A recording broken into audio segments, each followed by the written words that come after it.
saya ingin memberi contoh memasuki dalam sebuah kajian tentang pemakaian kata Allah di dalam kanun al-iman.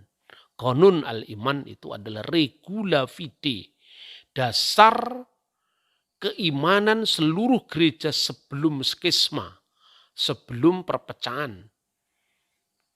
Sebelum gereja kemudian terpecah-pecah menjadi ortodok, katolik, protestan, dasar seluruh gereja semesta sebelum perpecahan itu adalah kanun al-iman atau regula fide yang ditetapkan khususnya di Majma' al-Maskuniyah fi Nikaya, yaitu konsili oikumenis di kota Nikia, dan yang kedua konsili oikumenis di Konstantinopel.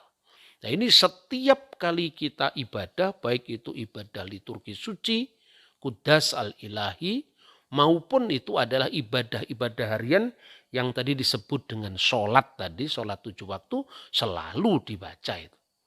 Nah, bagian yang pertama itu begini, kalau di dalam terjemahan Koptik ya diawali dengan bil haqiqati nu'min. Dengan sesungguhnya kami beriman, kami percaya bi ilahin wahid, kepada satu sembahan, kepada satu ilah. Allah, yaitu Allah.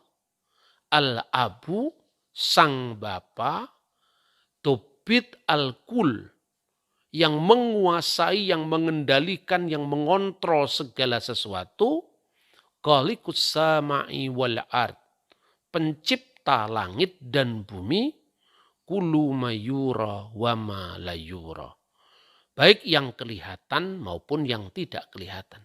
Kalau kita perhatikan kanun al-iman ini semuanya bisa ditemukan rujukannya pada kitab suci, bukan hanya Injil tapi juga dalam Taurat, di dalam kitab Mazmur yang di kalangan orang Arab tertentu disebut Jabur, itu semuanya ada. Misalnya aku beriman kepada satu-satunya sembahan, satu-satunya ilah. Bukankah itu adalah Sema Yisrael Adonai Elohenu Adonai Echad. Dengarkanlah wahai orang Israel, Tuhan Allah yang kita sembah. Tuhan itu Echad, Tuhan itu Esa. Dan Yesus menyebutnya itu sebagai hukum yang paling utama. Nah, percaya kepada satu Allah. Kepada satu-satunya sembahan, ilahin wahid bi ilahin wahid. Allah, yaitu Allah. Bahwa Allah itu adalah satu-satunya ilah. Ini vocabulary Kristen. Sama sekali bukan merujuk kepada ajaran Islam, ini vocabulary Kristen. Dan ungkapan itu berarti merujuk kepada Allah al-ilah. Satu-satunya sembahan itu identik dengan bi ilahin wahid, yaitu percaya kepada ilah atau sembahan yang satu-satunya. Nah, sembahan yang satu-satunya itu ya al-ilah yang kemudian disingkat menjadi Allah, seperti al-unas menjadi an-nas. Maka di dalam Alkitab terjemahan bahasa Arab Good News Arabic Bible yang diterbitkan di Beirut, 1 Korintus pasal 8 ayat 4 itu dalam terjemahan bahasa Arab adalah wa alla ilaha illallahul ahad, dan tidak ada ilah yang lain kecuali Allah yang Maha Esa.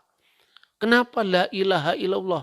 Lah itu memang terjemahan Alkitab dalam bahasa Arab, bukan karangan saya. Kalau Anda tidak percaya langsung saja itu Anda hunting atau Anda cari itu, tulis saja Alkitabul Muqaddas terbitan dari Darul Kitabil Muqaddas fi Syarqil Ausat di Beirut. Tulis saja di situ, akan ketemu langsung bahwa la ilaha illallah itu dijumpai dalam Alkitab terjemahan bahasa Arab sebagai terjemahan dari bahasa Yunani aslinya. Eudeis Theos Eimiheis. Ya, Eudeis Theos Eimiheis, atau menurut Textus Receptus Audeis teos uteros eimiheis diterjemahkan dengan la ilaha illallah al-ahad. Ini semua dari Alkitab. Makanya dikatakan aku percaya, sesungguhnya aku percaya kepada satu ilah yaitu Allah Bapa. Nah, orang biasanya salah paham. Kenapa harus Bapa? Apakah Tuhan itu bergender laki-laki? Ini kelamin kata kalau di dalam bahasa Indonesia itu disebutnya. Meskipun kita tidak mengenal itu ya. Di dalam bahasa Arab kan dikenal kalau bulan al-Qomaru itu laki-laki. Bukan berarti benar-benar bulan itu laki-laki. Padahal kalau dalam bahasa Indonesia orang itu memuji istrinya, memuji kekasihnya, cantiknya seperti bulan. Jadi kalau di negara Arab bulan itu laki-laki.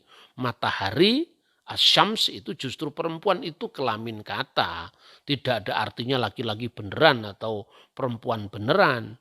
Nah, sekalipun mungkin bagi perasaan teologis orang Muslim, kata Bapa untuk Allah itu dianggap tidak sesuai dengan akidah Islam. Ya tentu dalam konteks dialog, sekalipun kita tidak dalam posisi meyakini, tetapi dialog yang sejati kita bisa memahami.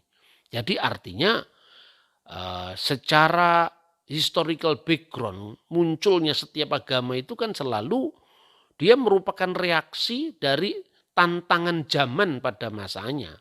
Kenapa Islam sangat sensitif misalnya dengan kata anak bapa dalam kaitannya dengan Tuhan, karena penyembahan berhala pada masa sebelum Islam di mana Alata, Usa dan Manat sebagai putri-putri dari Allah. Tetapi konteks seperti ini tidak dijumpai di dalam monoteisme Yahudi. Jadi ungkapan Tuhan sebagai Bapa itu tidak hanya ada di lingkungan Kristen. Orang Yahudi pun mengenal doa Avinu Seba Simayim, Bapa kami yang ada di surga. Nah, baru-baru ini ada temuan Laut Mati, The Dead Sea Scroll, itu salah satu naskahnya juga mengenal doa yang diawali dari Avinu Wimalkinu, Bapa kami dan Raja kami. Tentu Bapa di sini bukan kelaminnya laki-laki lalu punya istri supaya dia punya anak, bukan seperti itu. Itu pandangan yang sangat primitif saya kira. Maka disebut Allah yaitu Bapa. Dan ini dari kitab Perjanjian Baru. Misalnya falana ilahun wahidun. Maka bagi kita hanya ada satu Allah. Satu ilah, satu sembahan. Huwallah yaitu Allah al-ab, Bapa. Minhu kulusain alladzi minhu kulusain wa ilaihi narji'u. Yang daripadanya berasal segala sesuatu dan kepada dia semua ciptaan itu akan kembali. Mirip dengan ungkapan inna lillahi wa inna ilaihi raji'un dalam Islam. Ini namanya memang serumpun bahasanya. Allah Sang Bapa yang Maha Kuasa, terjemahan dalam bahasa Arab yang lazim baik itu dalam kanun al-iman Koptik, Siriak, Yunani, tidak hanya gereja Ortodok tapi juga gereja Katolik, Maronit, semuanya menerjemahkan Dobit al-Kul, yang mengendalikan, yang mengontrol, yang menguasai segala sesuatu. Itu terjemahan dari bahasa Yunani Pantokrator. Pantokrator itu yang mengendalikan, yang menguasai segala sesuatu, yang maha kuasa. Khaliqus sama'i wal ard, Khalik langit dan bumi. Dan itu jelas kitab Taurat diawali dari kata tadi yang saya baca. Fil badi'i khalaqallahu samawati wal ard. Pada mulanya Allah menciptakan langit dan bumi. Bahasa aslinya Beresit bara Elohim et hasamayim ve'etza aretz. Kemudian Khalik langit dan bumi. Kulu mayuro wa ma la yuro. Yang kelihatan maupun yang tidak kelihatan. Itu sejajar dengan Kolose pasal 1 ayat 16. Jadi Tuhan itu tidak hanya pencipta kita yang seperti yang kelihatan, tapi juga sesuatu yang imaterial yang tidak kelihatan. Itu penegasan yang pertama dalam kanun al-iman, terjemahan bahasa Arab. Nah, melalui tayangan ini saya ingin memberikan contoh sebetulnya bahwa sekalipun Islam dan Kristen menggunakan banyak ungkapan yang sama, tapi tentu pemaknaannya berbeda. Tidak berarti kalau orang Kristen menggunakan kata Allah berarti konsepnya sama dengan Islam. Ya sama kalau kita di Indonesia mengenal Tuhan. Apa Tuhan dalam konsep Islam sama dengan Tuhan dalam konsep Hindu? Kan tidak. Tetapi sebetulnya Tuhan yang menciptakan alam semesta, langit, bumi, laut, dan seisinya, itu adalah Tuhan yang satu saja. Baik itu dipahami secara berbeda-beda oleh umatnya, Tuhan tidak akan bertambah dengan bertambahnya pemahaman itu. Makanya kadang-kadang orang belajar agama itu yang lengkap lah mas.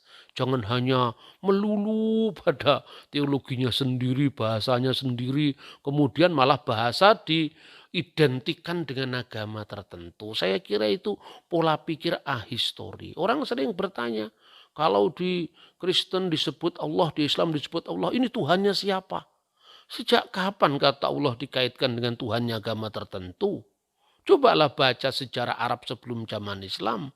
Cobalah pakai sumber-sumber Islam sendiri. Misalnya nggak usahlah pakai sumber-sumber Kristen ya atau sumber-sumber non-Islam.